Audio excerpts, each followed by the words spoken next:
Before we begin this epic tale, please hit that like button.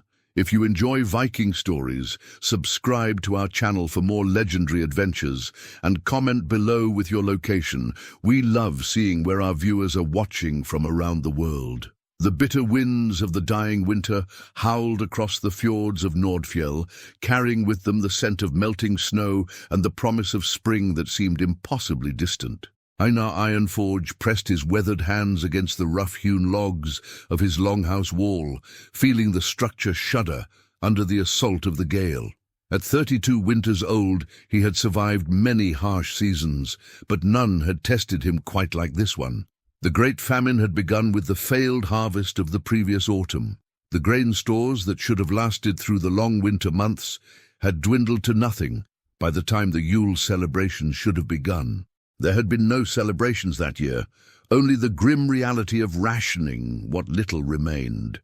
The entire settlement of Ravensholm, nestled between two towering peaks in the Norwegian highlands, had been reduced to eating bark soup and whatever small game the hunters could trap in the snow-covered forests. Einar's stomach cramped with familiar hunger as he surveyed his meager possessions. Once he had been among the most prosperous farmers in the valley, his fields yielding abundant crops of barley and oats that fed not only his own family, but provided surplus for trade. His wife Astrid had been known throughout the region for her skill at the loom, her tapestries sought after by jarls and wealthy merchants alike. Their two children, young Olaf and little Sigrid, had never known want. That was before the plague took them. The memory struck him like a physical blow, as it always did. The fever had come with the early snows, spreading through the settlement like wildfire through dry thatch. Within a fortnight, half the population lay dead or dying. Astrid had tended to the sick with the other women until the sickness claimed her too. The children followed within days, their small bodies unable to fight what their mother could not overcome. Einar had survived, though some days he wondered if that was truly a blessing. He had buried his family in the frozen ground behind their longhouse, marking their graves with carved rune stones that spoke of their love and his loss. Since then, he had lived alone, working his land with hands that seemed to remember their purpose even when his heart had forgotten its reason. Now, as the winter grudgingly loosened its grip, Einar faced a different kind of death. Starvation stalked the survivors of Ravensholm like a patient predator, claiming the weak and elderly first, but showing no mercy for age or strength when its time came. The settlement's population had dwindled from over 200 souls to fewer than 50, scattered across the valley like seeds blown on barren ground. The remaining villagers had banded together as best they could, sharing what little they had, but there was simply not enough to go around. The hunters returned empty-handed more often than not, the few deer and elk that had survived the harsh winter proving too clever and desperate to be easily caught. The fishing holes chopped through the ice of the river yielded only the occasional small trout, barely enough for a single meal. Einar reached into the wooden chest beside his bed and withdrew his last possession of any value, a small loaf of black bread, hard as stone but still edible if soaked in water. He had been saving it for days, telling himself he would eat it when the hunger became unbearable. But each day, he found the strength to wait a little longer, to stretch his endurance just a bit further. Perhaps tomorrow the hunters would return with game. Perhaps a merchant's ship would arrive early, bringing supplies from the southern settlements where the plague had not struck. But deep in his heart, he knew such hopes were as insubstantial as the mist that rose from the warming earth. The sound of scratching at his door interrupted his brooding. At first, he thought it might be one of the village children, perhaps young Thorvald or Ingrid, come to beg for scraps. But the sound was wrong. Not the desperate pawing of human hands, but something else entirely. Something smaller, more frantic. Einar lifted the heavy wooden bar that secured his door and pulled it open, peering out into the grey afternoon light. At first, he saw nothing. Then his gaze dropped, and his breath caught in his throat. Huddled against the base of his door was a creature unlike anything he had ever seen. At first glance, it might have been a large cat or small dog, but its scales caught the weak sunlight like polished metal, shifting from deep green to bronze as it moved. Its eyes, large and intelligent, were the color of amber flecked with gold. But most remarkable of all were the tiny wings folded against its back, no larger than a sparrow's but perfectly formed, with membranes that showed the delicate tracery of veins beneath their surface. A dragon. Einar had heard the tales, of course. Every child in Nordfjell grew up with stories of the great worms that had once soared above the mountains, breathing fire and hoarding treasure in caves deep beneath the earth. The skalds sang of heroes who had faced such beasts in battle, of the glory won by those brave enough to challenge the ancient powers. But those were stories from the old times, from the age of legends. No one had seen a living dragon in living memory. Yet here one was, hardly larger than a house cat, shivering against his doorstep with an expression of such pitiful hunger that it might have been his own reflection. The creature looked up at him with those remarkable eyes, and Einar saw intelligence there and something else, a desperate hope that made his heart clench with recognition. This was not some mindless beast driven by instinct alone. This was a thinking being, as capable of suffering as any human child.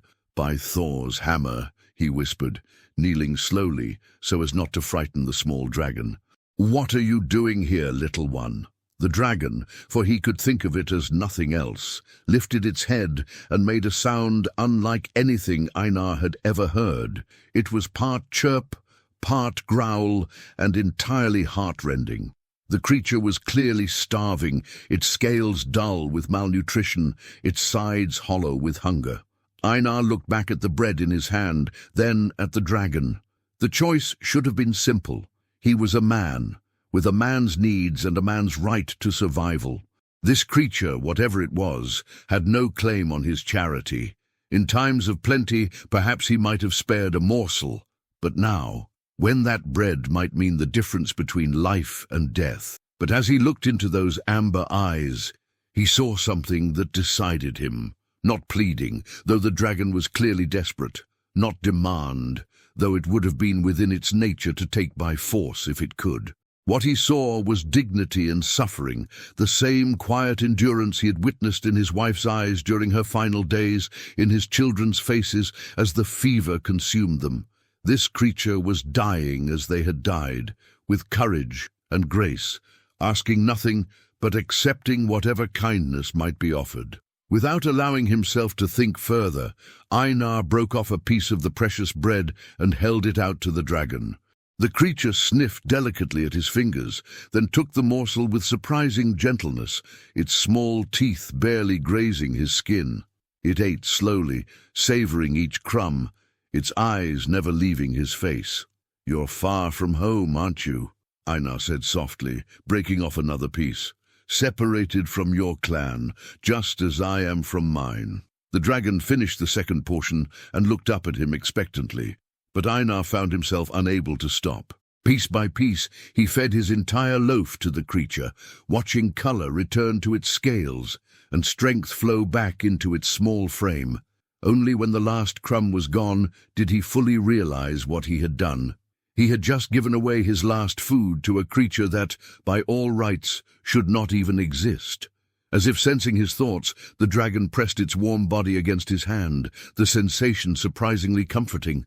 Its scales were smooth and warm, like polished stone that had been sitting in the sun. It made that strange chirping sound again, but softer now, almost like a cat's purr. "Well," Einar said, settling back on his heels, "I suppose if I'm going to die, at least I won't die alone. And I won't die knowing I could have helped another creature and chose not to." The dragon seemed to understand his words, or at least his tone.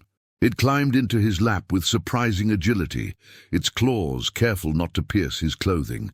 There it settled, radiating warmth like a living coal, and for the first time in months, Einar felt something approaching peace.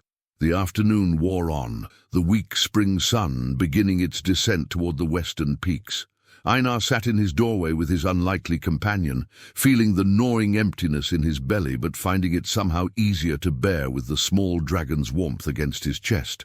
They watched the mist rise from the valley floor as the day's brief warmth began to fade, and listened to the distant sounds of the settlement, voices calling, axes chopping wood, the everyday sounds of a people struggling to survive.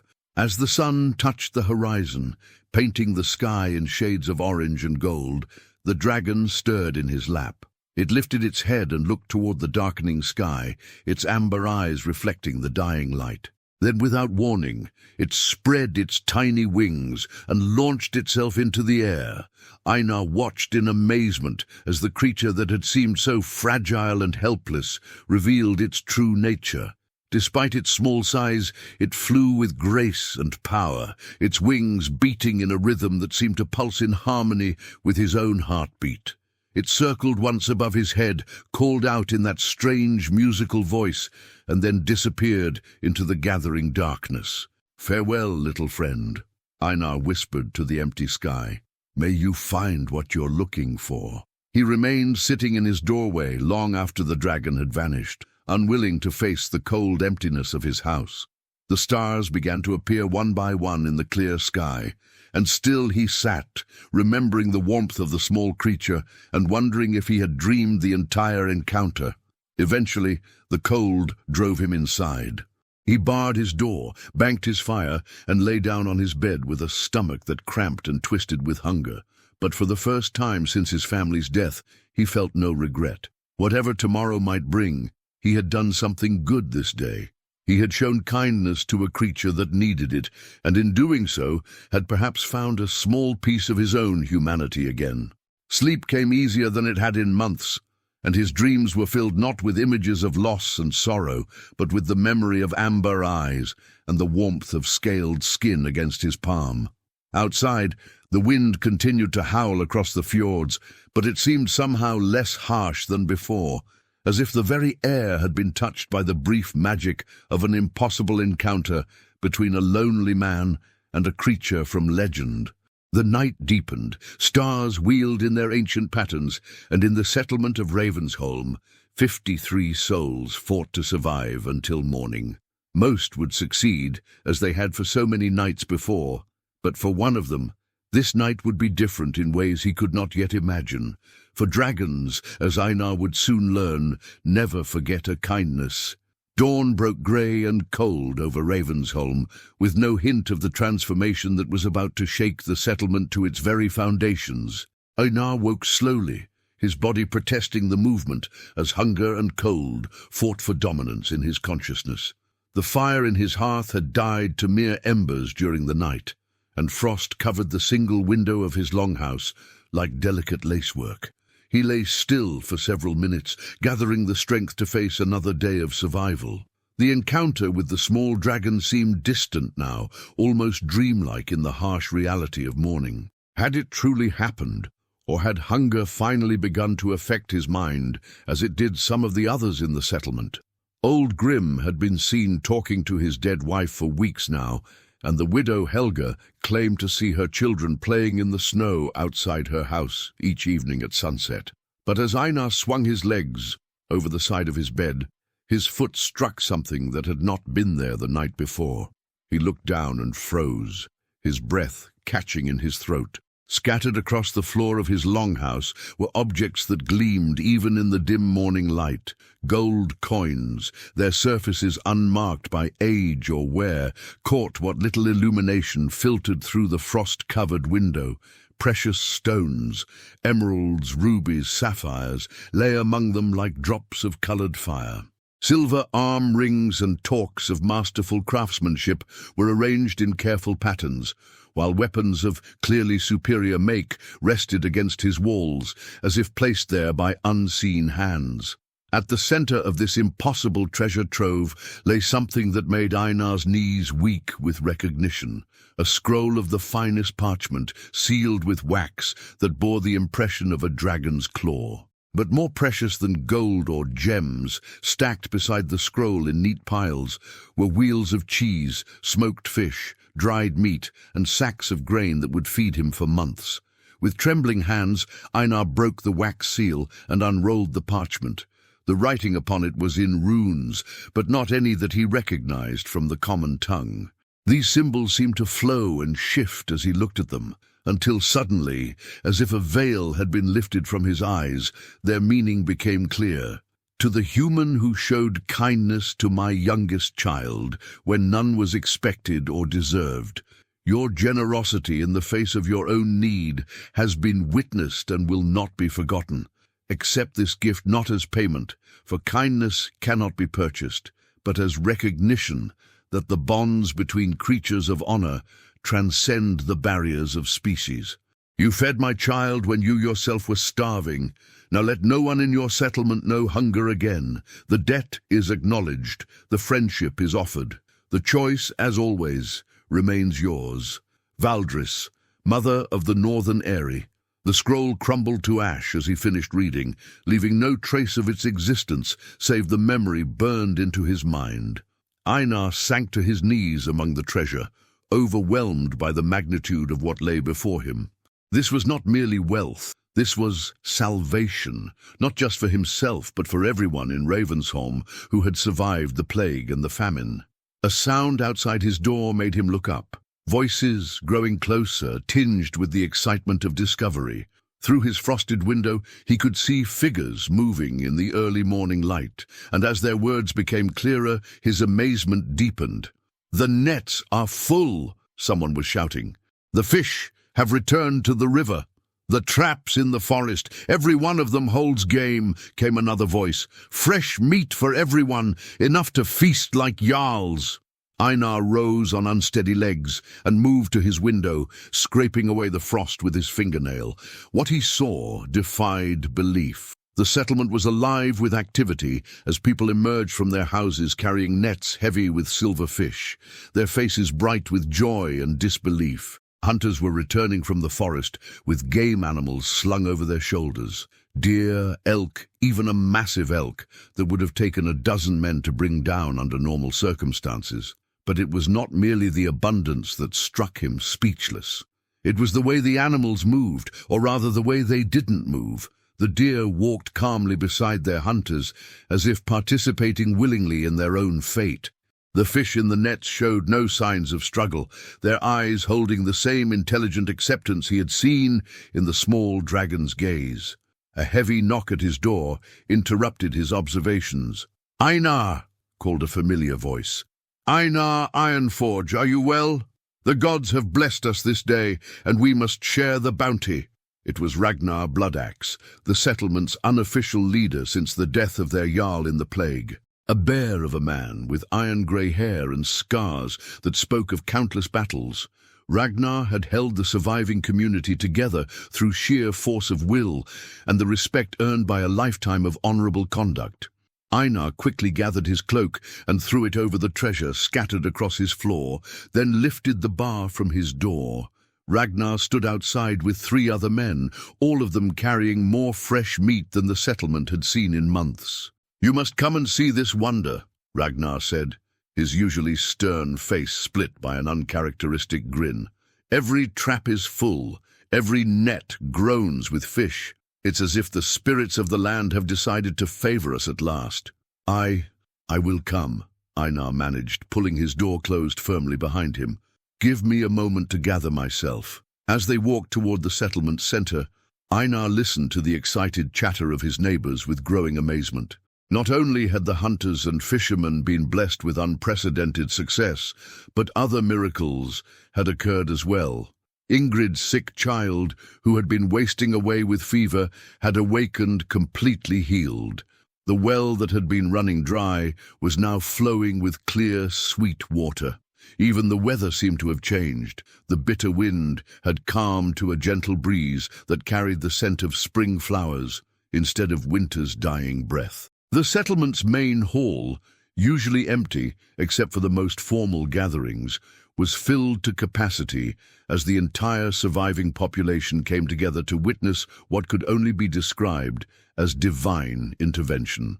Tables that had stood bare for months now groaned under the weight of fresh food, and fires blazed high in every hearth, warming air that had been cold for far too long. "My friends," Ragnar called out, his voice carrying easily over the celebration, "we have been blessed beyond our understanding.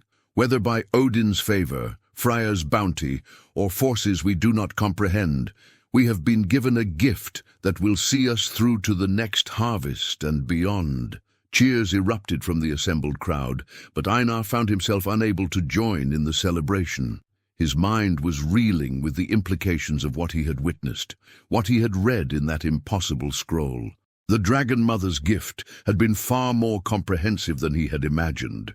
She had not merely repaid his kindness to her child, she had restored hope to an entire community that had been balanced on the edge of extinction. As the feast began in earnest, Einar excused himself and made his way back to his longhouse. The treasure was still there, waiting beneath his cloak like a promise of security he had never dared to dream. But now, faced with the reality of such wealth, he found himself uncertain of what to do with it. He could keep it secret, gradually trading portions of it for supplies from traveling merchants, becoming the most prosperous man in the valley. Or he could reveal it to the settlement, sharing the wealth as the food had apparently been shared among all the creatures of the land. But neither option felt right somehow. As he pondered his dilemma, the sound of wings outside his window made him look up. There, perched on his windowsill, was the small dragon he had fed the previous day. But it was transformed, no longer the pitiful, starving creature that had sought his help. Its scales now gleamed like polished bronze, its eyes bright with health and vitality. It had grown too, not significantly, but enough that he could see the promise of the magnificent creature it would one day become. The dragon tapped gently on his window with one delicate claw, and Einar hurried to open it. The creature flew inside and settled on his table, regarding him with what could only be described as affection. "So," Einar said softly, "it was real, all of it." The dragon chirped softly and gestured with its wing toward the treasure hidden beneath the cloak. Then it did something that made Einar's breath catch. It began to speak, not in words, but directly into his mind with thoughts that arrived fully formed and perfectly clear. "Mother says the gift is yours to use as wisdom dictates. She says humans are strange creatures, often more concerned with fairness than survival, more worried about deserving than having. She says this makes you different from most who would claim kinship with dragons." The mental voice was young but wise, carrying undertones of vast knowledge and ancient perspective that reminded Einar of his grandmother's stories. "She also says that gifts freely given multiply when shared with others who understand their true value. The choice of how to honor that principle is yours alone." Einar sank into his chair, overwhelmed by the magnitude of the decision before him. "What would you do, little friend?" "I would remember that my mother chose to help not just you, but your entire clan. Perhaps that suggests what she hoped you might choose." The wisdom of it struck him like a physical blow. Of course, the Dragon Mother had not simply repaid his kindness. She had shown him what kindness could accomplish when extended beyond the boundaries of self-interest. The abundance that had appeared throughout the settlement was not separate from the treasure in his house. It was all part of the same gift, the same message. Rising from his chair, Einar moved to the cloak and pulled it away, revealing the wealth beneath. The dragon made an approving sound and flew to perch on one of the golden arm rings. "Very well," Einar said, his voice growing stronger with conviction. "If I am to be the keeper of this gift, then I will keep it in the manner it was given, with generosity and wisdom." Over the following days, Einar began to implement his plan. He approached families in need with carefully crafted stories about finding small caches of trade goods left by merchants who had not survived the plague. A gold coin here to help with urgent needs, a piece of fine jewelry there to trade for tools or supplies. He was careful never to reveal too much at once, never to create suspicion about the source of his sudden ability to help. To the widow with 3 children, he brought smoked fish and claimed to have gotten lucky with his nets. To the craftsman whose tools had been lost in a house fire, he presented a replacement set and spoke of finding them in an abandoned steading.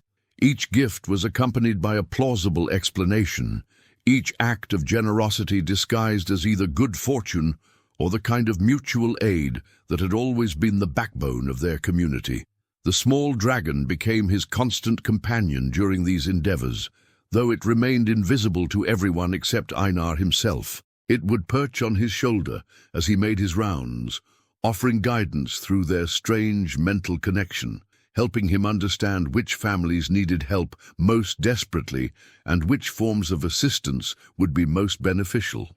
"Mother is pleased," the dragon told him one evening as they returned from helping to repair the blacksmith's forge. "She says you understand the difference between charity and wisdom. Charity makes the receiver dependent. Wisdom makes them strong." "Your mother is very wise," Einar replied, scratching gently behind the dragon's small head.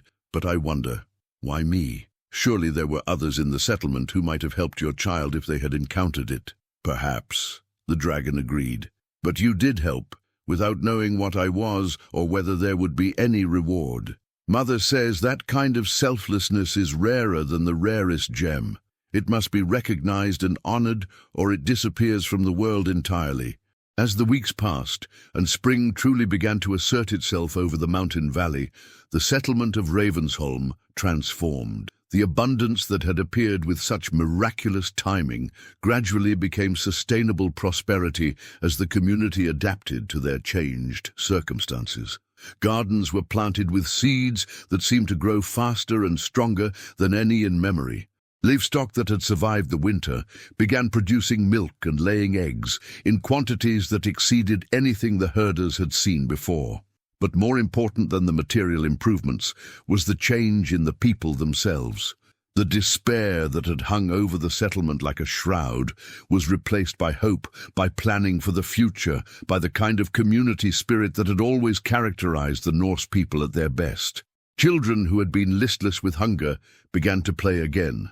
Adults who had barely spoken to each other in months found reasons to gather, to share stories, to rebuild the social bonds that the plague and famine had nearly severed. Einar watched these changes with deep satisfaction, knowing that he had played a role in their emergence. But he also knew that the real credit belonged to the dragon mother who had seen fit to trust him with such a profound gift. Every morning he woke grateful for the chance to be part of something larger than his own survival. Every evening he fell asleep with the small dragon curled against his chest, its warmth a constant reminder that kindness, once offered freely, returns in ways that exceed all expectation. The treasure still lay hidden in his longhouse, diminished but far from exhausted. There would be enough to help his community for years to come, enough to ensure that no one in Ravensholm would face starvation or desperate need again. But more than that, there was the knowledge that somewhere above the mountain peaks, ancient eyes watched with approval as one human learned the true meaning of prosperity. It was not about having more than others. It was about ensuring that others had enough to thrive alongside you. 5 years had passed since the starving winter that nearly claimed the settlement of Ravensholm. The community had not merely survived, it had flourished beyond anyone's wildest expectations. What had begun as a desperate struggle against extinction had transformed into a golden age of prosperity and growth that attracted settlers from across the Norwegian highlands.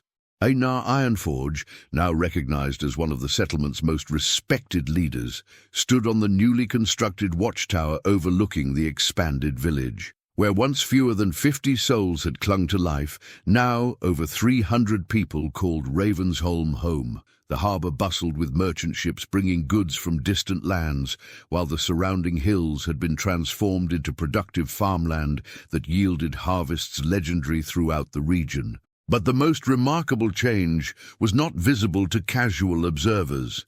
It was the quality of life itself, the absence of desperate hunger, the security that came from knowing that no one would be allowed to suffer alone, the deep sense of community that had grown from shared hardship and mutual support.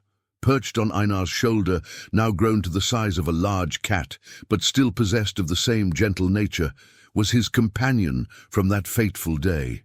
The young dragon, who had taken the name Emberwing in the ancient tongue of its kind, had become as much a part of Ravensholm as the mountains that surrounded it. Though still invisible to most humans, those with particularly keen sight sometimes glimpsed a bronze shadow accompanying Einar on his rounds, and children often spoke of dreams featuring a friendly dragon who told them stories of the far peaks and deep valleys.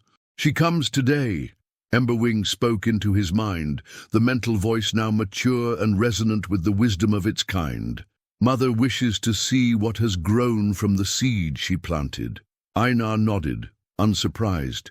He had felt something building for days now, a sense of expectation that seemed to emanate from the very air around the settlement. "Will she be pleased, do you think?" "Look around you," Emberwing replied, gesturing with one wing toward the thriving community below. "Children play where once only sorrow dwelt. Elders share wisdom instead of rationing despair.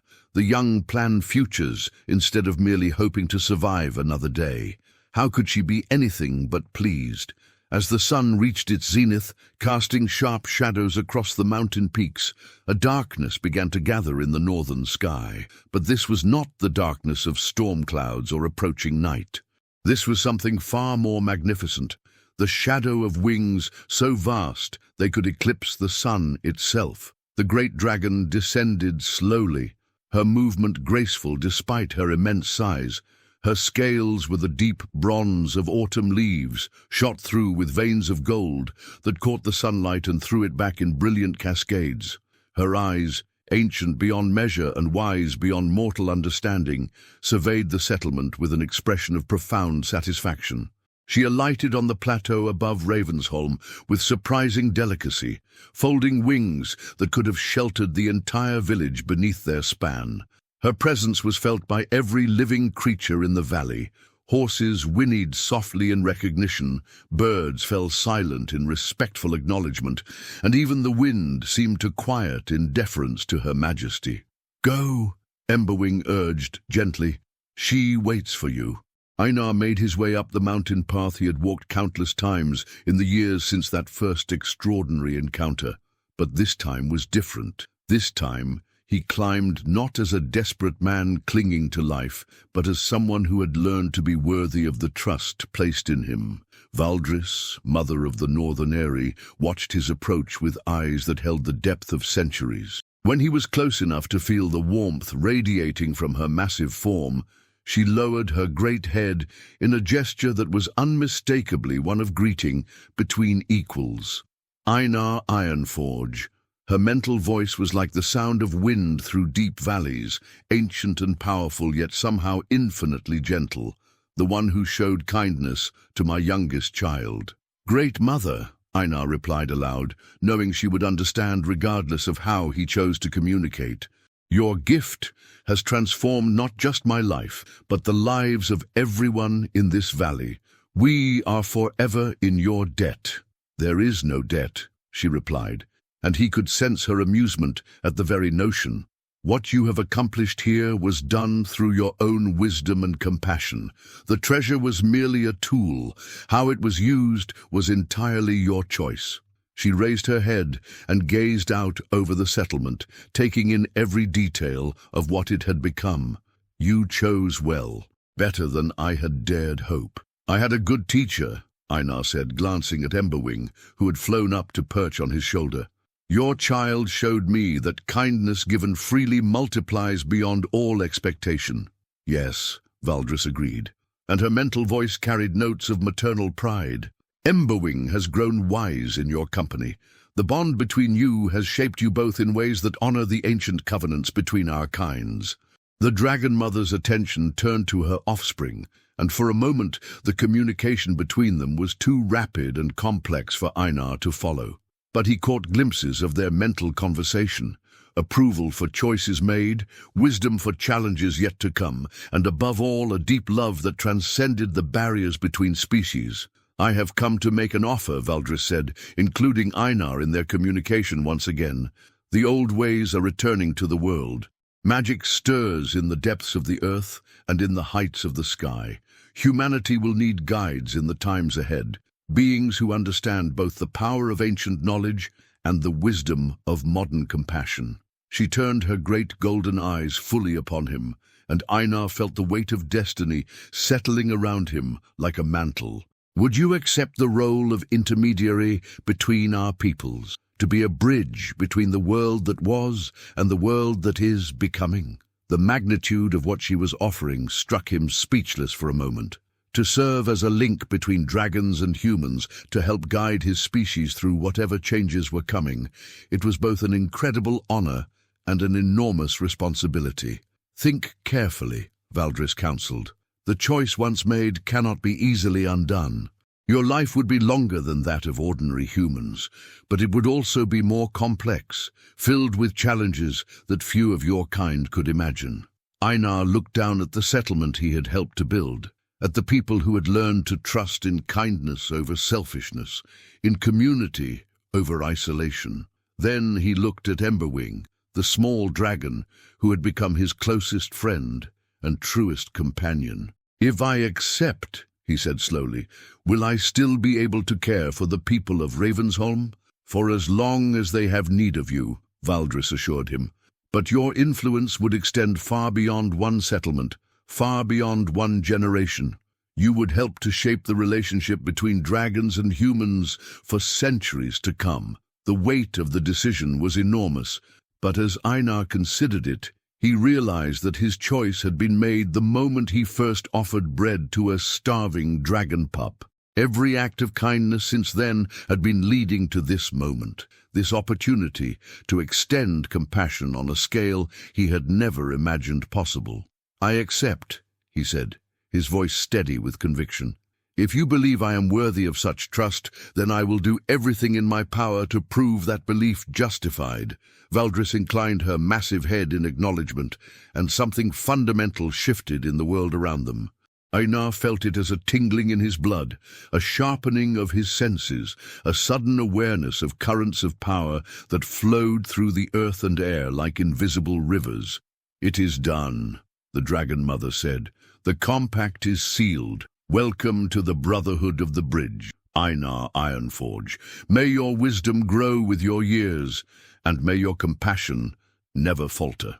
As the ceremony concluded, Valdris spread her wings and prepared to return to her mountain eyrie.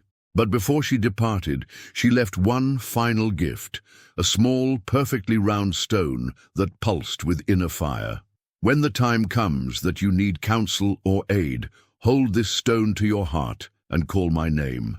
Distance means nothing to those who understand the true nature of bonds forged in kindness." With that, she launched herself into the sky, her wings catching the afternoon sun and casting rainbow shadows across the valley below. She circled once, high above the settlement that had become a symbol of what was possible when different peoples chose cooperation over conflict, then disappeared into the northern peaks from whence she had come. Einar stood for a long time on the mountainside, feeling the weight of his new responsibilities settling around him. But it was not a burden. It was a privilege, a chance to build on the foundation of kindness that had saved his life and transformed his world. "So," Emberwing said, settling more comfortably on his shoulder, "are you ready for the next adventure, my friend?" Einar smiled, looking down at the thriving settlement below, and then up at the vast sky, where dragons soared on ancient wings. "With you beside me, little friend, I'm ready for anything." Together, they made their way back down the mountain path, ready to face whatever challenges and opportunities the future might bring. Behind them, the sun set over the peaks in a blaze of gold and crimson, while ahead lay the promise of dawn and all the possibilities it would carry. The bond between dragon and human had been forged in a moment of desperate kindness, strengthened through years of mutual trust, and now sealed for whatever ages were to come. It was a partnership that would echo through the halls of legend, inspiring future generations to believe that even the smallest acts of compassion can reshape the world. In the settlement of Ravensholm, children would grow up hearing the tale of Einar Ironforge and his dragon companion, learning that true wealth comes not from what you hoard for yourself, but from what you freely give to others. And in the high peaks where ancient powers dwelt, dragons would remember the human who proved that their kinds could be more than enemies or strangers. They could be friends, allies, and partners in shaping a better world for all. The age of heroes was not dead. It had simply been waiting for someone humble enough to feed a starving creature without thought of reward, and wise enough to use the gifts that followed in service of something greater than himself. The bond eternal had begun with a simple act of kindness. Where it would lead, only time would tell.